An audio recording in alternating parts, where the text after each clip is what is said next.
Diversity Initiative for discussions the Black experience in the Adirondacks. Recreating in the Adirondacks, folks, I am your host, Aaron Mair. A little bit about me. I currently sit on the National Board of Directors for the Sierra Club. I'm the past National Sierra Club President, the 57th President. And I have been active in the environmental movement now close to 40 years. Openly, I've been a national founder and leader in the national environmental justice movement. I've attended from the beginning, from the first People of Color Summit, all the way up to greening and diversifying and building the equity inclusion movement within the National Green group and a broader environmental movement.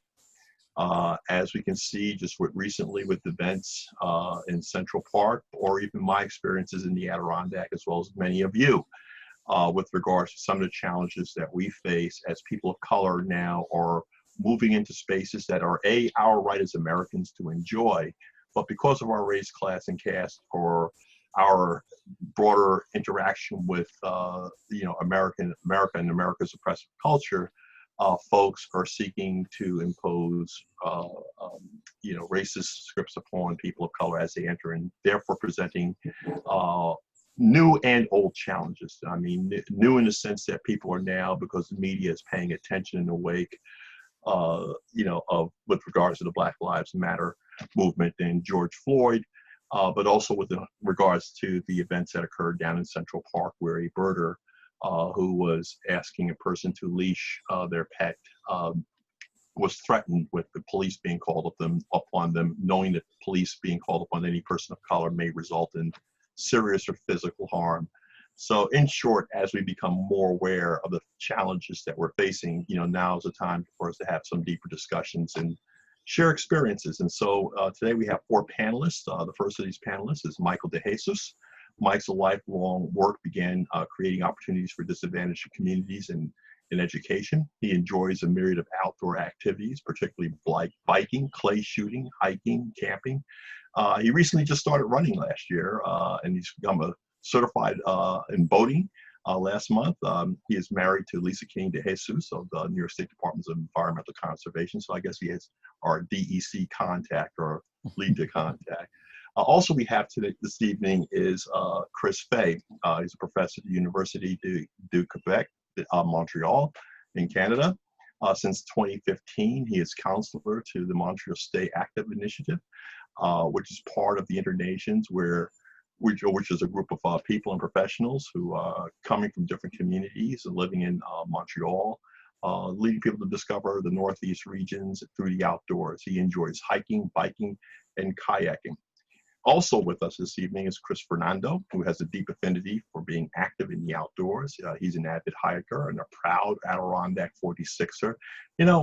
I wonder, how do you get we all know there's a process, but there are a lot of us that have been hiking and probably not logging our mountaintop peaks. But Mike has done it. He's got his actual certificate number 9477. He also loves to run, ski, bicycle, and swim, and participates in triathlons. He's had an enjoyable experience in climbing. So I guess Chris is one of those people that I guess when we need to talk about, chalk climbing there, we want to probably reach out and give him a ring. And last but not least, rounding out our panel today is Benita Law-Diao. Benita and I go way back in a lot of civil rights, social justice, but also professional colleagues from New York State Department of Health. She's a licensed dietitian and nutritionist, and she just recently retired after 32 years public service. I'm more of a public service marathoner, so I'm probably going to be around a little bit longer. She is currently a food recall auditor for the U.S. Food and Drug Administration, and she has worked with the U.S. FDA, Commission for Tobacco Inspector and Nutrition Store Service Reviewer. Throughout her life, she's had a passion for the environment and sustainable living. And through her work at New York State Department of Health, she worked with coworkers and helped encouraging market and reopening of the Erie Canal as a recreational asset for New York State and bicycling. And She has been past president of the National Board of the Hosteling International USA. She's worked to encourage more people of color to participate and travel through hostels. Benita is a traveler and world traveler, and world learning, and loves learning about different people and cultures. She's working on climate change and a whole host of activities. And this rounds out our panel. But before we begin, a couple of housekeeping things for you, the audience. First and foremost, please submit your questions through the Q&A function, and it's at the bottom of your screen. You will only be able to see your own questions. For questions that are not addressed this evening, the ADI, the Adirondack Diversity Initiative, will add more information about the website and links so that folks can listen to a recording of this evening's discussion. But also, if you're having trouble with live streaming, feel free to post the Q&A, and staff persons will definitely follow up and provide additional answers and questions or guidance. For our panel this evening, each we will have about 3 minutes to say a little bit about themselves, and then we will get into a little back and forth until about 6:30-ish. And so I will ask the panel to begin. I'll start with Benita. So if you can say a little bit about yourself and your favorite spot in the Adirondacks, and and a little bit about your view and people of color and challenges that they face in the Adirondacks. Well, actually, through my job at the State Health Department, the first time I actually went to the Adirondacks was just before I moved to Albany, and we rented a cabin in Wilmington actually, and at that point I fell in love with the Adirondacks.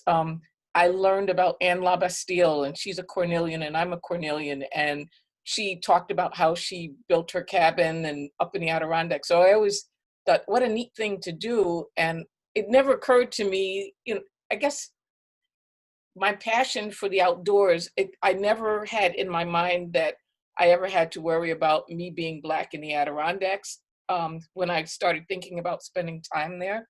Mm-hmm. And initially, I did not have any encounters where it was an issue. But through my job, I was responsible for 23 counties north of New York City up to the Canadian border.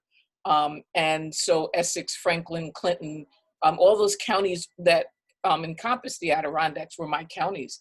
And I got to travel to towns and meet people in those communities. And I did have some, I've never had any extremely adverse encounters, but I did have some interesting encounters where people were clearly letting me know that they had never, they aren't usually around people like me, or they weren't thrilled to see me there. I've had people call the police on me when I was actually in my role as a dietitian for the State Health Department, and I parked in a church parking lot. I was trying to find which door I needed to go through for the food pantry.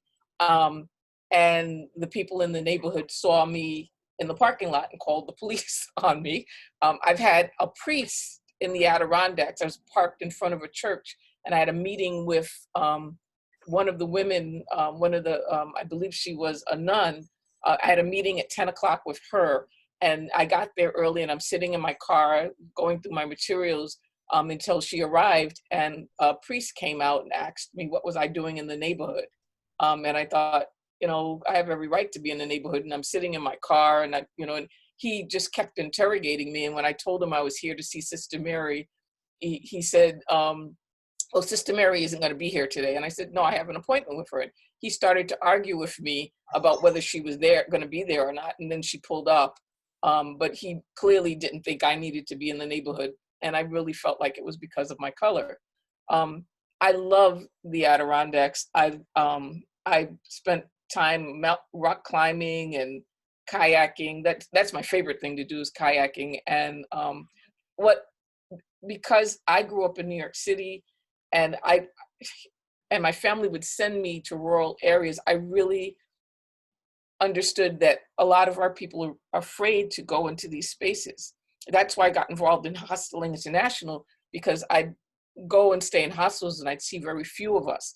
And I ended up getting really involved in hustling and ended up on a national board because I wanted to try to introduce people of color to travel. And then because of the work I've done in Albany, I've introduced youth to the Adirondacks, adults to the Adirondacks, through hiking, kayaking. So that's basically, I mean, I know that a lot of us have grown up in urban areas, and that's, and because of how we are viewed in urban spaces, we really don't feel comfortable in vast spaces in the mountains, because we feel like if we get in trouble, what can we do? So a lot of us are very apprehensive about going into spaces with trees, and because of the history of us being lynched and so on, it takes a while before I can get the trust of parents to let me take their kids, or even Right. adults to come with me. Michael DeJesus? You're on mute, Michael. Thank you. Yeah, so I would say I'm actually a little bit of a newbie to the Adirondacks and the experience, but I've been enjoying it for the last few years, particularly hiking. Actually, Chris Fernando, who's on the panel, has introduced me to hiking in the Adirondacks, and you know, I absolutely love being outdoors. I actually grew up in Brooklyn, New York, in Flatbush and Sunset Park. So, I mean, it's as urban as going to get. So, you know, going away to college, and since then I've been living upstate pretty much since my college experience. And, you know, the whole culture shock, you know, as Benita was describing, just living in an urban environment and going from someplace that's, you know, high traffic and lots of people, and then, you know, you have all this green space. And so moving to Albany and, you know, trying to figure out what to do up here. I mean, I know a lot of people who have moved up from the city come to this area, and they're put off because, you know, what is it to do? There's no people. There's lots of trees, but there's no people. And I really set out to figure out, what is it? How can I best enjoy my environment? And I discovered the great outdoors, and I've been loving it ever since. And, you know, I've been biking, I've been hiking, you know, just as you mentioned earlier, you know, got my boating certificate, and so it's trying that out, you know. And I was actually just out on the trail today, hence you know, my biking outfit. And you know, it's great. I really feel that particularly going up to the Adirondacks, which is such a beautiful place to enjoy, that as a person of color, as a Black male, as a Latino male, just being able to go up and enjoy it, and also realize that I do belong there. It's just as much mine as it is anybody else who lives there or recreates there, and we all have the right to experience it.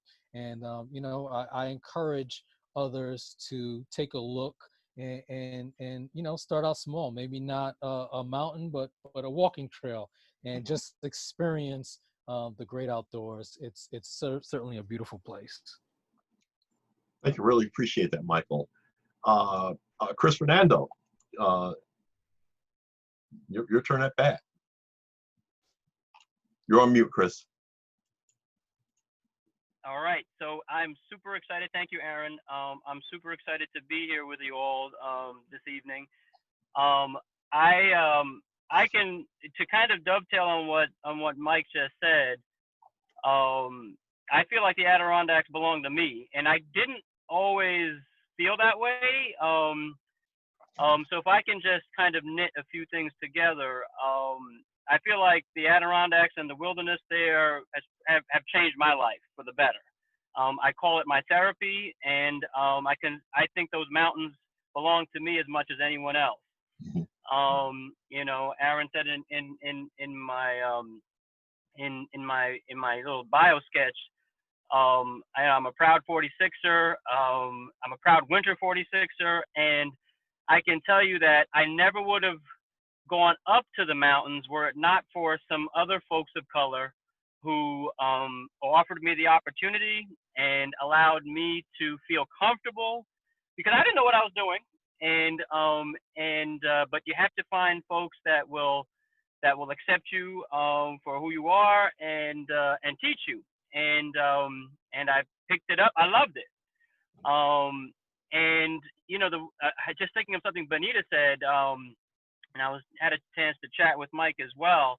What I find interesting when I reflect on all the great experiences that I have in the Adirondacks doing, you know, you name it. I've had a chance to ice climb. I've cycled. I've done triathlons there. I've had run races there, and I spend a lot of time hiking there. But the funny thing is, I generally don't go into town. The funny thing is, I generally don't engage. You know, I don't go out of my way to engage. I won't avoid it, but I don't generally go out of my way to try and engage with the general public or the, you know, or the town, so to speak. And so I had to reflect on why is that, and it comes back to knit this all together to close the loop. It goes back to the fact that it took someone to help me to introduce it to me so that I could feel comfortable. And while I'm very friendly on the trail, I've met so many good friends on the trail who aren't of color and of color, and I've made good relationships there. But the reality is, I don't know how comfortable I am, you know, interfacing or intersecting with the community, because sometimes there's just, you know, there's always that concern that you're not going to be welcome or you're going to be seen as less than. So I think that's how I should sum it up, and I'll pass it on. Well, let's dig into that notion of feeling welcome and your sense of, you definitely want to share this opportunity with other people, but how do you balance that notion of feeling welcome? In other words, saying, not only am I enjoying the scenery, but I want to feel safe in this place and space. So, your thoughts and sense on your experiences or even conversations you've had with folks about it being a welcoming and inviting place. I mean, nature absolutely is. And Chris, you don't get any more hardcore than being a 46er, but a 46er in the winter. I mean, it's like, we're talking Jamaican bobsled level minority engagement in the environment here, brother. I mean, these are things that are close to seeing a unicorn. So I have to say, Aaron, if I can just jump in, well, one on what you just said, and try and speak to what you mentioned earlier. So I believe, like, if you look at the list, I believe I'm probably one of the few people of color. Obviously, there's no way to know this, but I just have to presume I'm one of the few people of color who can say they're a winter 46er. Mm-hmm. And that means that means I take great pride in that. I can tell you that I have met other people of color out there, and that also is a wonderful thing. But I want to speak to what you said at the start of this, Aaron, and that is, how do you feel welcome? How do you cross that bridge? Well, it takes a little bit of courage, for quite frankly, it takes a little bit of willingness to try something that will make you feel uncomfortable. But really, it takes you to be with some others. So, like, I've gone Benita's invited me kayaking. I've gone hiking, with Benita and Mike, and it helps when you go with folks that will make you feel comfortable. So, at the end of the day, I'm with a safe group, and I'm not going to be made to feel ashamed of the fact that I'm learning, I'm new, or I might be uncomfortable in certain things, and I have a safe place to talk. And I think that's really the start. And that's how it started for me. And then I was like, well, I love this, and I'm gonna learn to do this on my own, so I can do this on my own. And of course, you never stop learning. I still consider myself a novice, to be honest with you, even though clearly I have a wealth of information. But so when I go out there, I have that confidence to interact with folks and feel like I belong. When it didn't start that way. So I'll stop talking. Benita, you're on mute. You're on mute. Yeah. When I think about the people I've taken out there, I took a group of women who they were all ex-offenders, and they approached me because I was doing volunteer work in the South End of Albany, and they said, I've seen your pictures on Facebook, and you hike and you go up in the mountains. Could you take a bunch of us? So I took six or seven women up in the Adirondacks, and we did Sleeping Beauty, and that's what I usually take people to kid-friendly mountains. There's that book that has all the kid-friendly hikes listed in it. I usually take people to those kinds of mountains because the reward is great. It's not too challenging, and no matter how athletic they may be, a lot of people don't really tell me the truth when they tell me about their physical shape, and so then I'd rather take them someplace that isn't too challenging. And so I took this group of women on to the summit of Sleeping Beauty. And I had them, I usually give them all kinds of orientation before they go on how to prepare, what kind of food to bring. And I always try to, because I really care about the Adirondacks, I don't want people to go up there that don't understand the issues and the politics. And so I want them to be responsible hikers. So everyone I take there, I assume they don't have a knowledge of the flora, the fauna, the politics, so on. And I want them to leave no trace. I want them to learn to be responsible hikers. So I told all these women what to do, and we start hiking, and they start drinking their food and eating their food before we're even a quarter of the way up the mountain.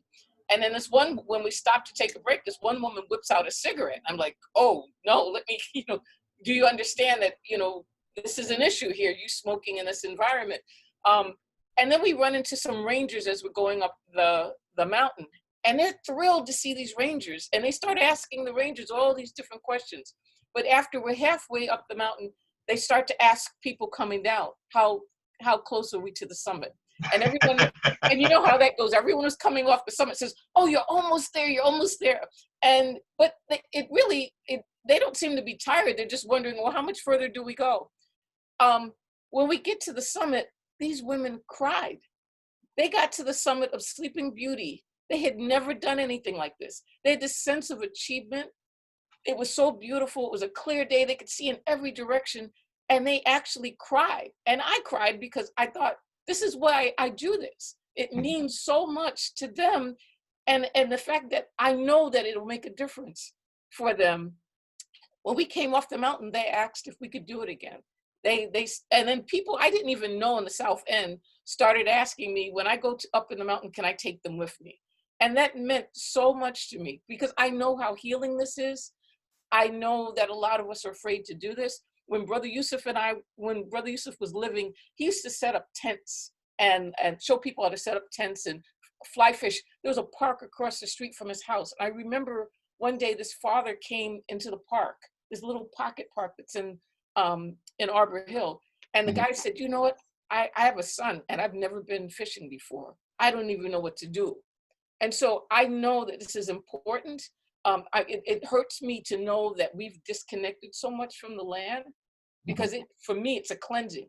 I was so thankful that my job at the state, that was my territory, because every time I needed some healing, I'd schedule a site visit in one of my sites. And it's like the people in the Adirondacks used to say, you're the only one who comes up here in the winter. Because for me, other people complained about having to do work up in the Adirondacks. For me, it was a blessing. It was a cleansing. The minute I saw the mountains, all the stress dropped. So I hope that we can just introduce more people and show them the right ways to come in contact with the environment. Michael? Actually, I love that. And just to piggyback off of what Benita says. So actually last year, Chris and I, we organized this hike and camp, and we did it 2 years ago, but last year we decided to take some youth with us. And so we took some young men with us up to Baxter Mountain, and we camped out in Lincoln Park after we took the hike. But it was such a rewarding experience, I think, for all the adults who went, because I remember one of the young men who came up, and these are young men of color, who came up on the mountain. This was someone who his dad said was an adamant, just was into video games, playing Fortnite all the time. Didn't want to get out of his room, couldn't get him on a bike, and so took this young man out on, and he gets up to the top of the mountain, and he says something to the effect, "I just feel so free." He says, "I feel so free." He says, "This is one of the best moments of my life." And man, we all looked at each other and was like, this is why we did this. This is why we did this. And so I just think, in the essence of what, Chris and Benita shared, I think, for those of us who are out there and enjoying the outdoors, I think, there is some responsibility to introduce others, particularly young people, because for a lot of our young folks, this is not their typical experience. And, if you go back to our ancestral roots, this is who we are. We are people who are connected with the land. And so we need to learn how to reconnect. And I think a great way of doing that is just bringing youth out there and showing them and having them experience. And I gotta tell you, we spent the weekend up on Lincoln Pond and hiking Baxter Mountain, and these young men, they just came back. They was totally changed. Remember my nephew who came with us, and he was another one who was very into the video games. He came back, and we drove back. We had parked the car, and he says, "Uncle Mike, can I go play outside?" And I was like, "What?" And so I was just so taken back, because usually he would come back and he wants to run and play the video games, but he wanted to continue enjoying his outdoor experience. And I was like, this is why we did this.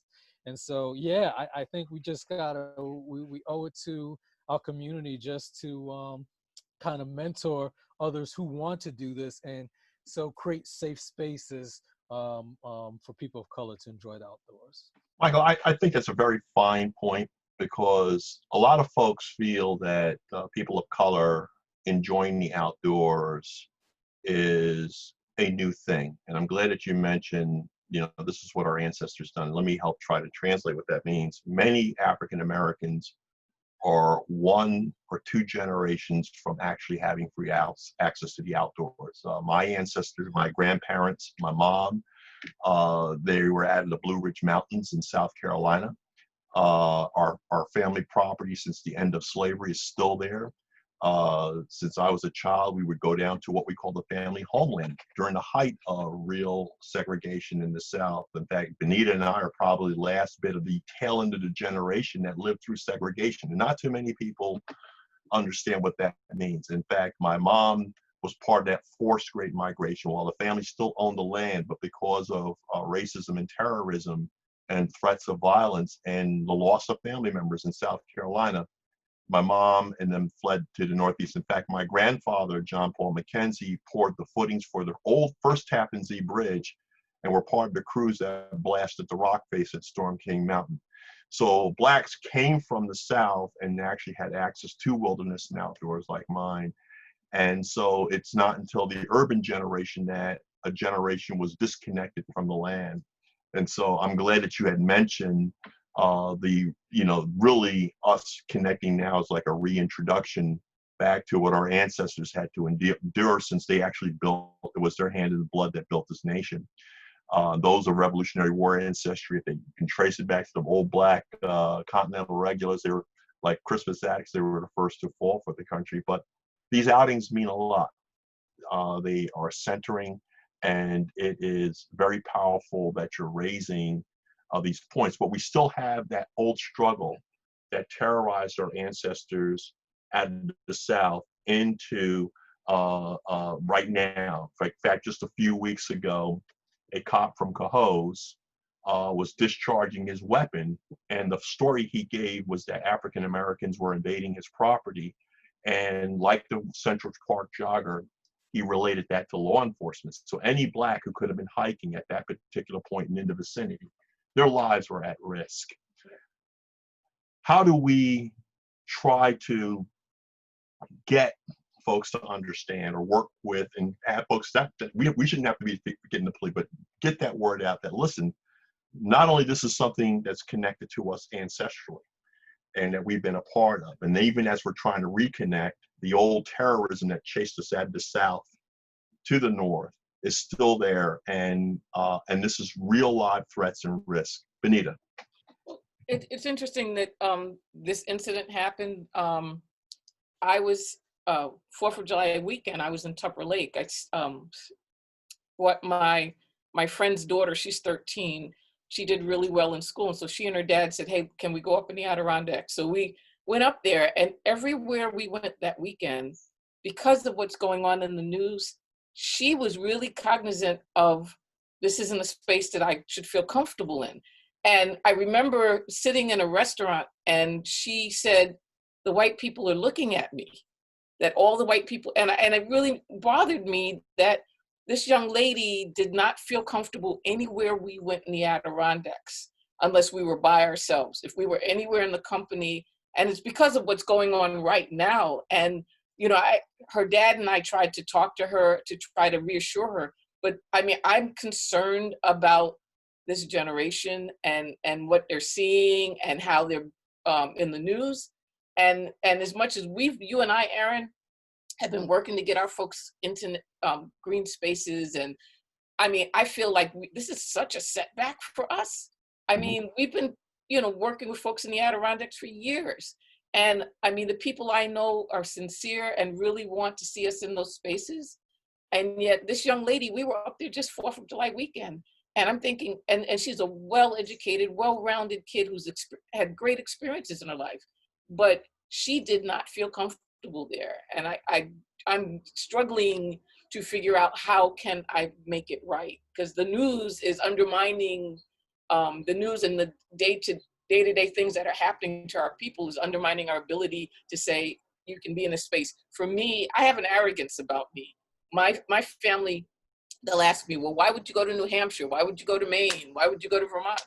Because I have every right to be there.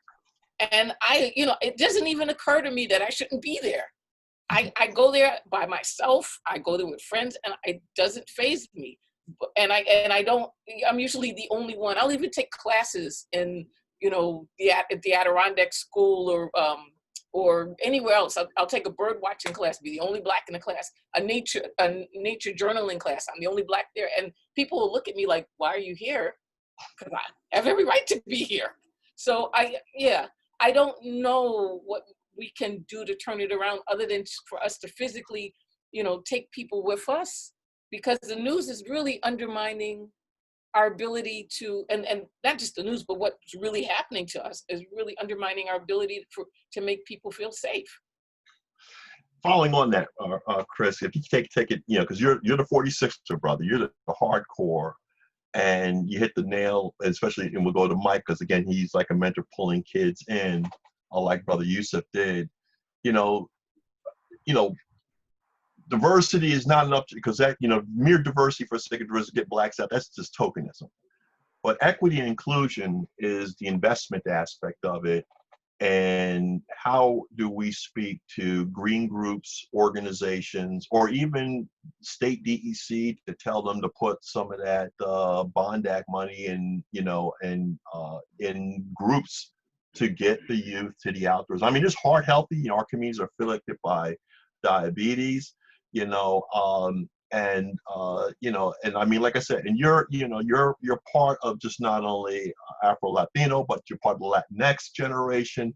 How do we speak to them to get on beyond just the diversity to the equity inclusion piece to really finance and help make this happen? Because we can't wait for these folks, and there are already organizations here. How do we get some equity, inclusion, and finance and support to make more 46ers like yourself? Well, wow. So Aaron, you always, that's you drop a whole lot of stuff there. I would start with both at the micro and macro level. You know, how do people of color fix racism? Where it's really kind of hard for us to do that, right? It almost has to come from majority groups being anti-racist, right? As the terminology goes today. But so micro and macro, I would say if you have an opportunity, and I'm speaking now generally, if folks have an opportunity to, you know, to be welcoming, and folks have an opportunity to be open without, in an authentic way, right? In a way that doesn't seem like it could make someone feel uncomfortable if you're actually putting them on the spot and being unnatural, right? But in other words, don't ask the only Latino there. Say, how do you feel as a Latino to be out here, or Black? Right. It's like, you know, the thing is be natural. Just respect me as a human being. That's right. And, That's right. And if it shocks you, then bury that and find ways to finance your organization to get more out here. Exactly. You know, a smile, eye contact, and being genuine goes a long way. And on a macro level, it's interesting. Like, you know, clearly, like, images matter. You know, how you promote things matters. You know, my wife and I were remarking about how, you know, there's a commercial talking about the caring gene, and you kind of look for, well, where are the people of color in that commercial? And if you don't see representation, you're thinking, well, does that mean I'm not caring? Does that mean they don't see me as caring? And I think when you see, you know, advertisement for the outdoors, when you see involvement for the outdoors, when you, you know, you need to have representation there, but then you got to go one step further and actually do what you guys are doing, which is to promote it through folks who are doing it. And I think that's, so it's almost, to me, I tried to, you know, to kind of hit at cross purposes. One, you know, people need to be welcoming and genuine. If you're not one of those unwelcoming kind of folks, then you need to present yourself in that capacity. It could make a difference. Two, you need to make the you know, I Love New York commercials. You need to make those types of activities be something where people see themselves, because frankly, it makes a difference. If when you see people hiking and camping, then you never see yourself. It's like, I guess that reinforces that. And then three, you got to get people who are active and involved to you know, to mentor others and to get others involved, so you can grow the number of people who are up there. That's what I would say. You know, to you, Mike, and for the other piece of incentive, corporations, businesses, even not-for-profits sometimes need incentives. In some cases, if the market is not there, the state, which is the biggest funder through EPF, which is the Environmental Protection Fund, should perhaps fund a portfolio of grassroots or green groups to, you know, get folks to the outdoors, you know. So how do we, as I say, look at the fact that there is racism and people in fear, and what incentives could and should government do to put in that place and space to aid groups or fund groups or some fund people or fund activities like yourself, where you got the kids from the South End up there? Yeah, no, I think it's a great question, and it's a complex question. You know, let me start here. I think it's great to have people of color mentor other people of color and take them outdoors. But to something Chris said, and you know, just expanding on that, is that we didn't create racism, right? That's not something we created, but oftentimes people of color are the ones trying to dismantle and change a systemic issue. And so we need allies that are not just passive, meaning more so than I'm just gonna make a donation to this organization to help fund kids, and that makes me feel good because, you know, I dropped a couple $100 and this organization now has money. We need active allies. We need active partners. And so more so than just funding and throwing money at an issue, which, you know, tends to happen. What happens, you know, I've been working in, you know, diversity, opportunity, program kind of space for most of my career. And the one thing I've seen happen is money gets thrown at an issue, and that's supposed to solve it. But oftentimes the burden becomes on the people of color to then solve that issue with the money that's given. And I think that's not the way to do it. We need active partners, we need active allies. So we're talking about green spaces, we're talking about getting people outdoors. For organizations, yes, I think, you know, we can fund mentorship programs. We can have the state look at, you know, different nonprofits to mentor.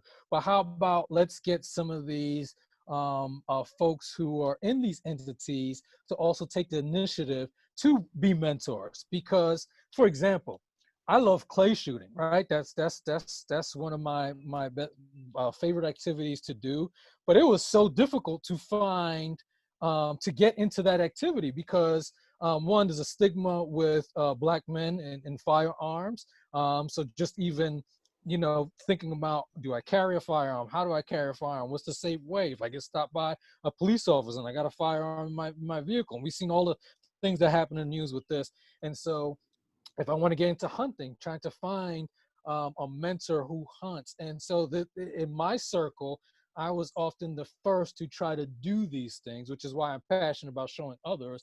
But I think for our allies, and if you truly consider yourself an ally, reach out to those communities that you're donating money to and those activities that you're involved in: hiking, biking, kayaking, clay shooting, whatever it is, boating, and really be an active participant, active mentor.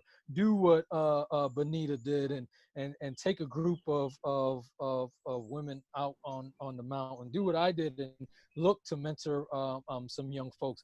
And trust me, there are plenty of us in the community that will love to partner, but we need allies, and that's the truth in the matter is we can't do this by ourselves. We didn't create the systemic issue, and so we can't dissolve it by ourselves. We need our active allies to do that. And I think it's a very good point. I think our active allies, and the good allies that I often teach in workshops that I do, is that the organizations need to really lean into the space. And so all the green groups in the Adirondacks, all the green groups around the country, they have to expand their portfolio.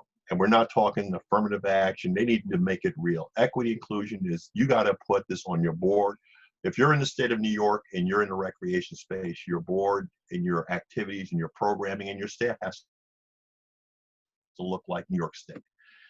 It's smart politics because, you know, you have a very interested New York State Senate and Assembly, and I think you go miles when you show that you have Latinx outreach, African American, Afro-Caribbean outreach. Many of these communities come from very rural countries and have outdoor experience, but they're being denied, or just that disconnect between them, or just the view that the upstate recreation is basically for Europeans and whites, etc., or by default, by doing nothing. And so I just think that this is something very important. In fact, one of the questioners asked, you know, as a white woman, you know, how do I help Black, Indigenous, and people of color feel more welcome in the mountains without being the white savior? You know, how does one avoid not being a tokenistic? I often tell them, as a person who's led countless Sierra Club outings, is be yourself, be respectful, be an ally, and call out racism when it's necessary. And when your friends are doing it and are unconscious about their bias, call them in. But my point is being mindful. Benita, your thoughts on how does a white person become an ally, and what does it mean to have an ally?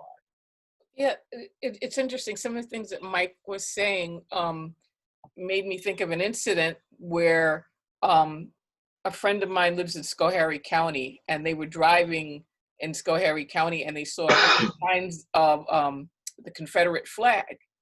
And it really took me back, because when I was in Tupper Lake with a 13-year-old young lady, the minute we pulled into my friend's hotel, there was a sign that said Black Lives Matter. I mean, the minute we pulled in there, it just kind of said, hey, you're welcome. We're letting you know that we want you here. When my friend in saw the sign in Schoharie, the Confederate flag in Schoharie, she actually went to a local politician and said, look, if we're coming into your town and we're seeing these kinds of signs, that means we're not coming back because we don't feel comfortable. Well, you know, when I think about how we really need to start to talk about how can we educate people and let them understand how it impacts the whole community.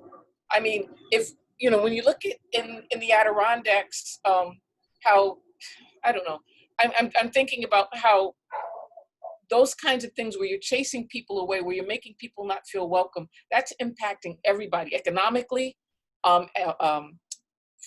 psychologically. And so how do you educate people to, you know, get them to understand that, you know, what you're doing isn't just, you know, you making the statement that you support the Confederacy or, but to answer her question, I do agree. Just be who you are, be natural. And I just recently had a white man just stop and ask me a question about, well, how do you feel about what's going on? Be you know, if, you know, I think when people are honest with you and they're letting you know, what they feel comfortable with, or that they really want to try to understand and they're open to learning, I think that's what makes us feel more comfortable. I mean, I was so happy when this person said, you know, there's a lot going on and I really want to work with you so I can learn. That made me feel a lot more comfortable with that particular person, that they were open to learning, that they weren't one of the people that I have to watch for, actually. I'm not sure if I answered your question, though. I think it hits it, and I want to dovetail because another question came from Carla, and saying pretty much, because we speak of blacks, and especially in the case of the recent incident in Essex County, but for the Latinx population, and the question is, our Latinx population feel the same?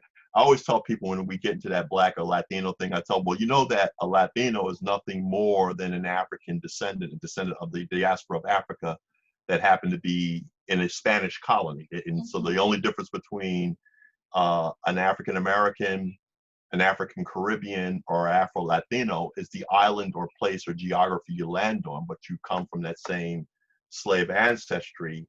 And as that beautiful article in the New York Times says, my body is a Confederate monument, meaning that the hues that we have are just monuments to that institution of oppressive slavery. But still, people feel, that it's important from that perspective. And so from the Latinx perspective, Chris, can you speak to, as a Latino in the Adirondacks, not only being, again, that winter 46er brother, you get a lot of check marks, but still the issue of welcoming, and is it feeling as a welcome space? And then, what does it mean for people to be allies, working with you and respecting and welcome you in? I'm on mute. So profound questions again, Aaron. So let me, I do have something I want to share about the whole welcoming question. Let me first start, but I'm actually of Asian descent, Indian subcontinent. But the truth is that people can't tell what I am when just by looking at me or by looking at my name or what have you. And the reality is that when I'm in the Adirondacks or otherwise, I get treated in lots of different ways, and I kind of have to go with whatever the flow is. But let me say that first and foremost, Aaron, what you said at the beginning of the question, I think is profound and deep, in that how do you welcome? You have to be genuinely yourself. You have to actually, you can't fake either being welcome or caring, or it's going to come off awkward, it can come off disingenuous. And I'm going to share a couple of examples. All right. So, and one leaps to my mind. So I'm hiking this brutal, with the group. I'm hiking with a group of people I don't know, right? and I have a piece of gear sticking up out of my backpack, and it's getting caught on branches. It's getting caught on all these different types of wilderness, and it's affecting me. It's affecting how I'm hiking. And at some point, one of the people I'm hiking with says, "Hey, you know what? If you change, if you take the axe, flip it around, it won't catch on the branches." And that struck a relationship. I'm actually hiking with that person this weekend, and that to me is how you show you're welcoming. It's like you treat people genuinely, but you do it in a way when that's not demeaning. That doesn't look down on the person. If someone isn't familiar with something, you're not snickering about it, and you approach them and you have a real conversation. And I think, Aaron, that goes back to your point about you got to be yourself, but you got to do it in a way that makes someone feel like they're worthwhile, and they're not putting you down. Right. Basically treating you like a peer. Be a peer. Yes, exactly. Brother Michael? Yeah, no, I think it's just really dovetailing off of what Chris is saying. I think it's important that these spaces are made to feel welcoming when we're in there. But at the same time, I encourage those who are watching, who are people of color, is don't let those news articles or things that you hear on TV stop you from wanting to participate and enjoy, going with the attitude that you do feel welcome. I mean, look, I said it before, but this is part of who we are. And for me, I'm of Afro-Caribbean and Latino ancestry. So my father's side is Puerto Rican, my mother's side is from Antigua. And so, I got that mix. I was just looking, I got a cousin who's in Antigua, and she was just hiking 7 miles on the island. I mean, this is what, we do, and so, in my experience being in America, growing up in New York for all of my life, has been that of a Black male. And so I have all these experiences that I can piggyback off of. But I don't let my identity as a Black male, as a Latino male, as an Afro-Caribbean, I don't let that stop me from feeling like I walk into some place and I don't belong there. No, I do belong there. This is my home state. Yes, I was born downstate, but New York is where I was born and raised, and here's where I belong, and this is my country. We expanded out more than just New York State to other green spaces and other states, but this is our country. This is where we belong. We help participate and build this country to what it is, and so we should have access to it, to all the resources just like anybody else. And so I encourage anybody who's thinking about going into green spaces and may feel afraid, is find a buddy, do it in groups. It's always feel safer to do things in groups. But if you can't, just start small and start somewhere. Somewhere is better than nothing. But don't be afraid. These activities as much ours as they are anybody else's. I mean, we're going, and it's definitely stimulating a lot of chat box. And I got a tight question, big question, but tight. And essentially, a person who works at a summer camp with a lot of African American and Latinx teenagers who are experiencing outdoors for the first time, and and the individual, what I guess by the implication of the question is, how do I make them feel welcome? And I'm going to throw a quick piece out there, is that number one, hopefully your camp counselors or whatever program you're working with are hiring staff that look like the teenagers that you're inviting in. Number one, it's very tokenistic to say, I'm just bringing in the kids. If your camp's all the way down from the population that you're serving to hiring, and Benita, how important it is for them to have diversified staffs, boards, as well as the population. I mean, the kids will talk. Oh, Am I unmuted? Go on, go on. Yeah, I worked in camps in the lower Hudson Valley, and my kids have actually been in the DEC camps. And I can honestly say the day that we dropped my daughter off in Saranac Lake at the camp, the first thing she looked around was, were there kids like her there? And were there staff there like her? And otherwise, until she saw that there was staff that looked like her there, she really didn't want us to leave. And when Brother Yusuf used to take, you know, bunches of kids up there, that was great because he stayed with them and oriented them before he would even leave. I mean, I remember, Brother Yusuf used to ask me to help identify kids that needed those scholarships. And I can tell you, if the parents haven't had that experience, if they haven't been in nature, I mean, we used to hold hands with the parents. We used to beg the parents. We used to orient the parents. I mean, it was so hard to get the parents to let their kids even take advantage of this experience because they hadn't had this experience. And then, you know, just the things that they had gone through in school with teachers, treating their kids differently, with the parents having been treated badly by teachers coming through the school system. They're like, why am I going to let my child go off to camp to a bunch of people that don't look like me, to go for this white experience? And because it's perceived as a white experience. And I guess the other thing is that, you know, things that we just had a conversation about this, about how just our values and our ethics are so different, and the way we deal with our children are different. And so I've gone hiking in the Adirondacks and seen parents with their kids, and they let their kids just wander off. We've been like on the edge of a cliff, and I've wanted to say to people, you need to watch your kid. Johnny's, you know, going to close to the edge, and they're off picnicking and talking to each other, and the kids are just free to wander around.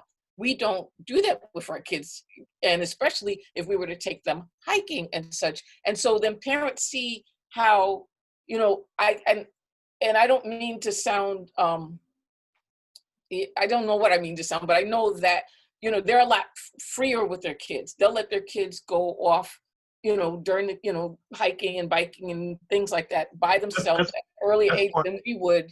And so we don't even trust that if they're in an environment where they're mainly whites, that our kids will be watched properly, because they're so free with a lot freer with their kids than we are with our kids. And I'm just being frank about it. That's how the parents convey to me that if there's not someone of color there to watch my kid and watch and have the values that I have for how you manage a child, then I'm not gonna let my kid go to that camp.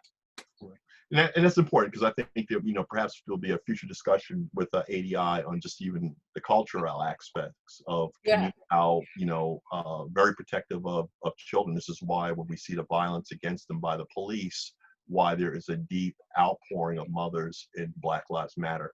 But listen, you know, folks, we are at the hour. We're a little bit over. I want to thank the panel, wonderful, fabulous panel. We got to do this again and often until it sinks in. I want to thank the Adirondack Diversity Initiative for pulling this together. There will be more, folks. Links will be posted so where you can watch this online. And the next program will be August 13th at 6 p.m., Driving While Black Part 3. And there we have ADI Executive Director Nicole Hilton Patterson. Will be interviewing Dr. DeLorenzo, Michael Boyd, and Police Community Relations and Urban Policing. And so we'll be having a whole conversation around that. And I want to thank everybody for taking time this evening to hear this conversation. And folks, you know, we got to have that, you know, because I'm also on the board of the Hudson River Slough Clearwater, and I want to do a hike to Lake Tier-in-the-Cloud, which is the headwater, the source water for the Hudson River. And so we got to have what I call the long, deep Hudson hike to Lake Tier-in-the-Cloud. I want to thank you and blessings to you and your families for a wonderful evening. Thank you. Thank you. Thank you, Aaron. Aaron, I'm down for the Tier-in-the-Cloud hike. Let me Awesome. know. Been there a few times. It's wonderful. Awesome. Yeah. And Aaron, I hear you're a hunter, so let me know if you ever want to go out. Old school, brother. Old school. All right. Looking for a hunting partner.